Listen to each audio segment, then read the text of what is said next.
আমি অনুরোধ করব সকলেরটা বৃদ্ধি করে দেন। প্রয়োজন সবার আছে। খেতাব যারা পেয়েছেন তাদেরকে তো জাতি আলাদা সম্মান করে। এই সবগুলার শুধু সামাজিক মূল্যায়ন নয়, বিচারিক মূল্যায়ন হতে হবে। তাদেরকেও এই মজলুমের তালিকায় এনে 17.5 বৎসরে যারা খুন এবং গুমের শিকার হয়েছেন তাদের সকলকে বিবেচনায় আনা দরকার। এর সর্বশেষ ভিকটিম হচ্ছে শরীফ ওসমান হাদি। আমি অনুরোধ করব এটাকে আরো আপফোল্ড করার জন্য। এই সরকার যেন আরো নতুন কিছু ভালো যোগ করে এখানে। পল্টনের ঘটনাটা ছিল সবচাইতে লোমহর্ষক, হৃদয় বিদারক, অমানবিক, পাশবিক। একদিনে 34 জন মানুষ বিরোধী দলের নিহত হয়েছিল, তার মধ্যে 14 জন জামাত ইসলামের, 20 জন বিএনপির।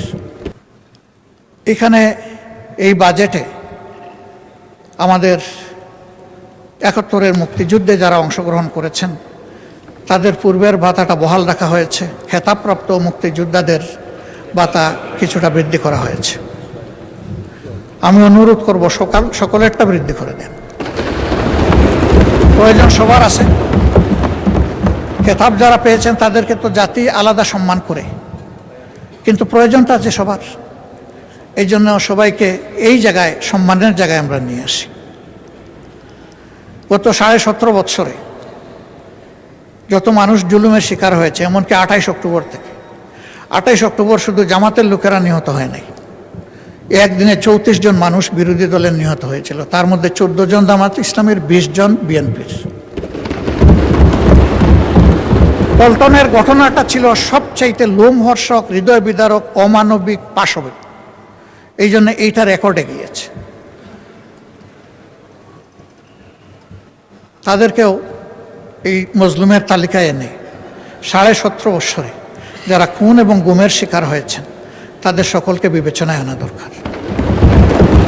জুলাই আন্দোলনে জুলাই যোদ্ধাদের যে সম্মান দেখানো হয়েছে, বিগত সরকার এটা দেখিয়েছে। আমি অনুরোধ করব এটাকে আরো আপফোল্ড করার জন্য। এই সরকার যেন আরো নতুন কিছু ভালো যোগ করে এখানে। তাহলে এই দেশের মায়েদের গর্ভে বেশি বেশি করে বীর জন্ম নেবে ইনশাআল্লাহ। যখন বীর মাতারা দেখবেন তাদের সন্তানদেরকে সম্মান করা হচ্ছে, তখন এই দেশ বীরের দেশে পরিণত হবে। এর সর্বশেষ ভিকটিম হচ্ছে শরীফ ওসমান হাদি। আল্লাহর দরবারে তারও শাহাদত কামনা করছে। এই সবগুলার শুধু সামাজিক মূল্যায়ন নয়, বিচারিক মূল্যায়ন হতে হবে। সব কালপিটদেরকে, সে যত বড়, যত উঁচু মাপের হোক, তাদেরকে বিচারের আওতায় আনতে হবে। কিন্তু সরকারের এই 4 মাসে একটা গণতান্ত্রিক সরকার প্রতিষ্ঠিত হওয়ার পর বিচারের যে গতি এই সমস্ত ক্ষতিগ্রস্ত ব্যক্তি এবং পরিবার আশা করেছিল, সেটা আমরা দেখতে পাচ্ছি না।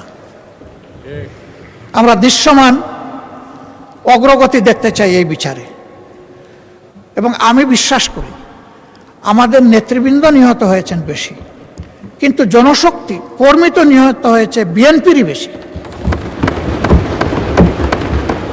দল হিসাবে আপনাদের একটা দায়িত্ব আছে নিজ সহকর্মীদের উপর ইনসাফ করার। সরকার হিসাবে দায়িত্ব আছে সারা দেশবাসী মজলুমদের উপর ইনসাফ করার। সেই ইনসাফটা আপনারা নিশ্চিত করেন।